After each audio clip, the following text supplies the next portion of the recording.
Hello students, আজ থেকে আমাদের অনলাইন ক্লাস শুরু হচ্ছে ক্লাস 12 সেমিস্টার 3। ওকে, সেমিস্টার 3।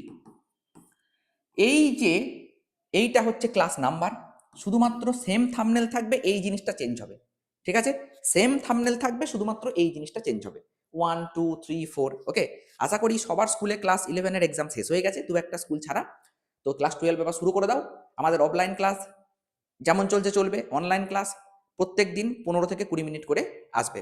ঠিক আছে, লং ক্লাস আসবে না, কারণ লং ক্লাস দেখার ধৈর্য অনেকের কম, খুবই কম। এখনকার ছেলেপিলের ধৈর্য অনেক কম, তাই ছোট ছোট আকারে ক্লাসগুলো দেবো, প্রতিদিন দেওয়ার চেষ্টা করবো যাতে তোমাদের অসুবিধা না হয়। এমসিকিউও প্র্যাকটিস করাবো। তো চলো শুরু করা যাক। প্রথম unit electric charge and field. চলো শুরু করি আজকের ক্লাস। দেখো, প্রথমে যেটা আমরা পড়বো সেটা তোমরা ক্লাস 10-এও পড়েছিলে, পড়নি তা নয়, সেটা হচ্ছে কুলম্বের সূত্র। ঠিক আছে, কুলম্বের সূত্র দিয়ে কিন্তু এখানেও শুরু হচ্ছে চ্যাপ্টার। কুলম্বের সূত্র, এই কুলম্বের সূত্রতে কি বলছে না, দুটো আধান, দুটো আধান Q1 এবং Q2, Q1 এবং Q2 যদি r দূরত্বে থাকে, তাহলে এই আধান দুটির মধ্যে ক্রিয়াশীল আকর্ষণ বল বা বিকর্ষণ বল যা বলবে বলো, F ভ্যারিজ আজ কি হয় Q1 Q2 যখন r কনস্ট্যান্ট মানে r ধ্রুবক থাকে। আর 2 নাম্বার বলছে F ভ্যারিজ আজ 1/r² যখন Q1 Q2 কনস্ট্যান্ট থাকে। এটা কিন্তু তোমরা পড়েছিলে। সেখান থেকে যৌগিক ভেদের সূত্র অনুযায়ী কি লিখেছিলে, F ভ্যারিজ আজ Q1 Q2, ঠিক আছে, Q1 Q2 বাই r² যখন উভয় পরিবর্তনশীল, Q1 Q2 আর উভয় পরিবর্তনশীল। এইটা তোমরা জানো বা এটা তোমরা পড়েছো যে দুটো আধানের মধ্যে ক্রিয়াশীল আকর্ষণ বল বা বিকর্ষণ বল হয় F ভ্যারিজাজ Q1 Q2 by r²। ওকে, এই ভ্যারিজাজ চিহ্ন থেকে আমরা যখন ইকুয়াল চিহ্ন নিয়ে আসবো, ঠিক আছে, F ইকুয়াল টু তখন একটা K ড্যাশ নেব, তাহলে K dash Q1 Q2 by r²। এই যে K ড্যাশ, এই K ড্যাশটা হচ্ছে একটা ধ্রুবক, প্রপোর্শনালিটি কনস্ট্যান্ট। যখন আমরা সমানুপাতিক চিহ্ন ব্যবহার করি, সমানুপাতিক থেকে সমান নিয়ে আসি, তখন একটা ধ্রুবক নিতে হয়, তোমরা জানো। তো এই কে ড্যাশটাকে আমরা বলবো কুলম্বের ধ্রুবক। এই কে ড্যাশটাকে আমরা কি বলবো, কুলম্বের ধ্রুবক। ওকে, কুলম্বের ধ্রুবক। এই কুলম্বের ধ্রুবকের মান নির্ভর করে দুটো জিনিসের উপর, একটা হচ্ছে মাধ্যমের প্রকৃতি এটার উপর, এবং আর একটা হচ্ছে একক পদ্ধতি। স্যার একক পদ্ধতি মানে কি? একক পদ্ধতি মানে তুমি অঙ্কটা কোন পদ্ধতিতে করছো, এসআই পদ্ধতি না সিজিএস পদ্ধতি, এর ওপরও কিন্তু এই কে ড্যাশের ভ্যালু নির্ভর করে। এই কে ড্যাশটাকে আমি যদি এসআই পদ্ধতিতে নিই এবং এআর এ নিই, এআর মানে বায়ু মাধ্যম, বায়ু মাধ্যম বলো বা শূন্য মাধ্যম বলো, যা বলবে বলো, এই মাধ্যমে যদি নিই, তাহলে এই কে ড্যাশের ভ্যালু হয় 1/4πε0। স্যার এই এপসাইলেন নটটা কি? এই এপসাইলেন নটটা হচ্ছে বায়ু মাধ্যমের তড়িৎ ভেদ্যতা, বায়ু মাধ্যমের তড়িৎ ভেদ্যতা, এটা হচ্ছে এপসাইলেন নট। এই এপসাইলেন নটটা যেহেতু একটা একক, এর একটা মান আছে, ঠিক আছে, মানে সরি, এপসাইলেন নটটা যেহেতু একটা কনস্ট্যান্ট, এর একটা মান আছে, এর কিন্তু এককও আছে। তাহলে সেই মান আর একক কি হবে একটু দেখে নিই। এপসাইলেন নটের ভ্যালু হচ্ছে 8.854 ইন্টু 10⁻⁻12। কিন্তু একক কি হবে স্যার, একক কি হবে সেটা দেখো। দেখো, আমরা এক্ষুনি লিখলাম F equal to 1/4πε0 Q1 Q2 by r²।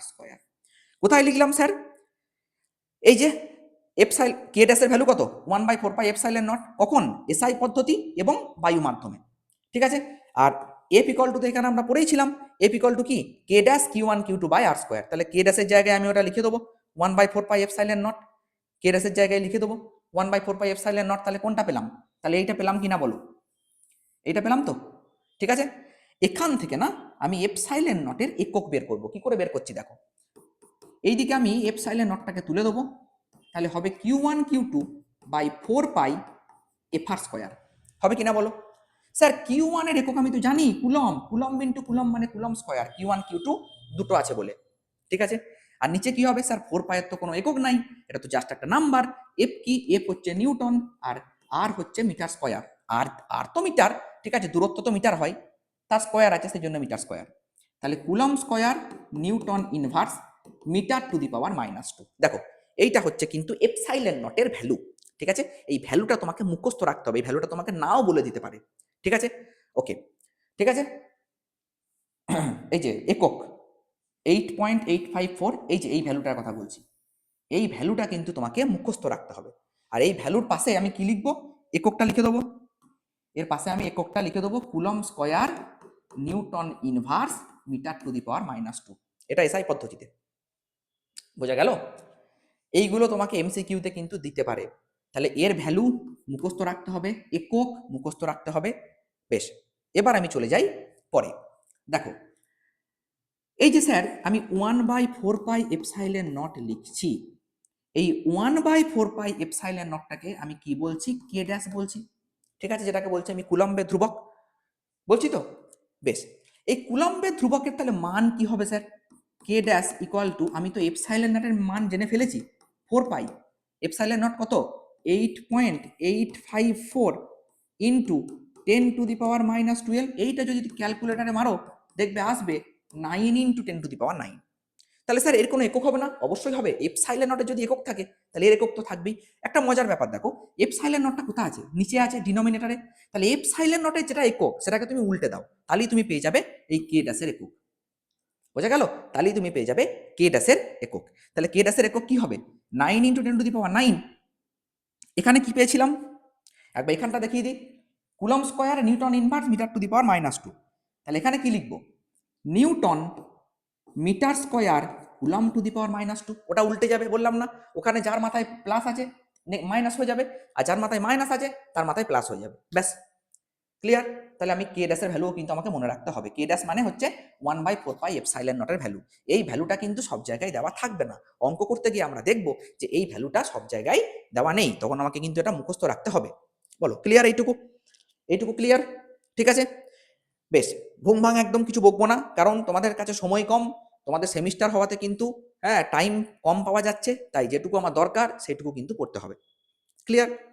বেশ, এতক্ষণ তাহলে আমরা কি পড়লাম, এতক্ষণ আমরা যেটা পড়লাম সেটা একটু আমি রিক্যাপ করিয়ে দিই।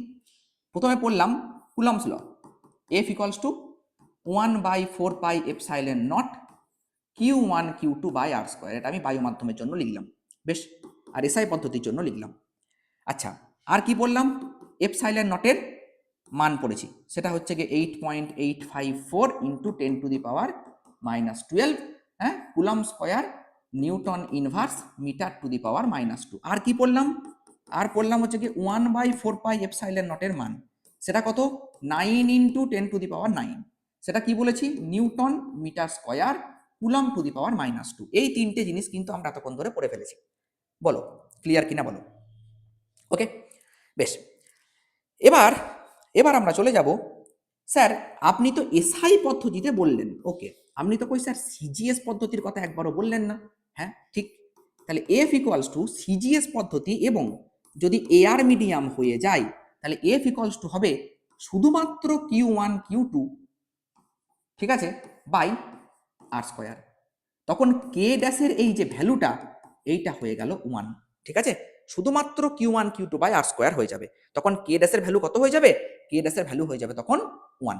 বলো ক্লিয়ার, এইটা সিজিএস পদ্ধতি এবং বায়ু মাধ্যম। বেশ, এবার আমরা পড়ব তড়িৎ ক্ষেত্র।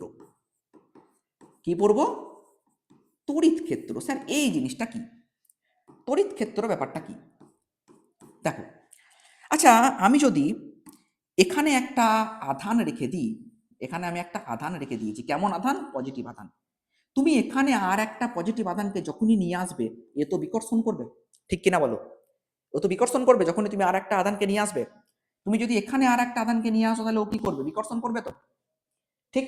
তুমি যদি এখানে একটা আধানকে নিয়ে আসো সেও বিকর্ষণ করবে, কিন্তু এটা কত দূর পর্যন্ত করবে, তুমি যদি এখানে একটা আধানকে রাখো সে কি করবে, আকর্ষণ করবে না বিকর্ষণ করবে, যত দূর পর্যন্ত এই আকর্ষণ বিকর্ষণ চলতে থাকবে তত দূর ওই জায়গাটাকে আমি বলবো তড়িৎ ক্ষেত্র। ক্ষেত্র মানে কি, ক্ষেত্র মানে একটা ফিল্ড, একটা জায়গা। তাহলে কোনো আধানের আধিপত্য যতটা থাকবে, যতটা জায়গা জুড়ে থাকবে, সেইটাকেই আমি বলবো তড়িৎ ক্ষেত্র। বোঝা গেল? এবার আমাকে কেউ একজন কোশ্চেন করছে হয়তো, আচ্ছা স্যার এখানে রাখলে যতটা এফেক্ট পড়বে, এখানে রাখলে কি স্যার ততটা এফেক্ট পড়বে, না তার থেকে বেশি পড়বে, না কম পড়বে? সেইটা জানতে গেলে আমাকে বুঝতে হবে তড়িৎ ক্ষেত্র প্রাবল্য। তাহলে তড়িৎ ক্ষেত্রটা কি? তড়িৎ ক্ষেত্রটা একটা জায়গা। আর তড়িৎ ক্ষেত্র প্রাবল্যটা কি? তড়িৎ ক্ষেত্র প্রাবল্যটা হচ্ছে যে কতটা আধিপত্য বেশি বা কতটা আধিপত্য কম। ঠিক আছে, এখানে কতটা প্রভাব ফেলবে সেটা তো মাপতে হবে আমাকে কোনো কিছু দিয়ে, যেটা দিয়ে মাপবো সেইটাই হচ্ছে তড়িৎ ক্ষেত্র প্রাবল্য। ক্লিয়ার হবে? তাহলে স্যার এই তড়িৎ ক্ষেত্র প্রাবল্যের রাশিমালা কি হবে? তড়িৎ ক্ষেত্র প্রাবল্যের রাশিমালা কি হবে? দেখি তড়িৎ ক্ষেত্র প্রাবল্যের রাশিমালা কি হবে। তড়িৎ ক্ষেত্র প্রাবল্যকে না আমরা ই দিয়ে লিখবো। কি দিয়ে লিখছি? ই দিয়ে। এটা মাথায় রাখবে, সেটা একটা ভেক্টর রাশি। ঠিক আছে, ই দিয়ে লিখবো। ওকে, মনে রাখবে, সংজ্ঞাটা ভালো করে শুনবে। এখানে একটা আধান রেখেছি আমি, এই আধানটা হচ্ছে কত আধান, না কিউ। ঠিক আছে, এই আধানটা হচ্ছে কিউ, বা কিউ না বলে তুমি এটাকে, হ্যাঁ কিউ না, ঠিক আছে কিউই নাও হবে। এই আধানটাকে আমি নিচ্ছি কিউ। আমি এখানে যদি একক ধনাত্মক আধান রাখি, তার উপর এ যে বল প্রয়োগ করবে সেইটাই হচ্ছে এই বিন্দুতে তড়িৎ ক্ষেত্র প্রাবল্য। কি বললাম আবার বলি, তড়িৎ ক্ষেত্রের কোনো বিন্দুতে, তড়িৎ ক্ষেত্রের কোনো বিন্দুতে, ধরে নাও পি বিন্দুতে, হ্যাঁ, একক ধনাত্মক আধানের ওপর, একক ধনাত্মক আধান মানে +1 কুলম ধরে নাও, ঠিক আছে, যে বল কাজ করবে সেইটাই হচ্ছে তড়িৎ ক্ষেত্র প্রাবল্য। বোঝা গেল কি বললাম? সেটাই হচ্ছে তড়িৎ ক্ষেত্র প্রাবল্য। তার মানে স্যার তেমন কিছু না, আমি যেটা লিখছিলাম কুলম্বের সূত্র F equal two Q1Q2/r², sir আমি ওইটাই লিখবো, শুধুমাত্র একটাকে আপনি এক লিখুন।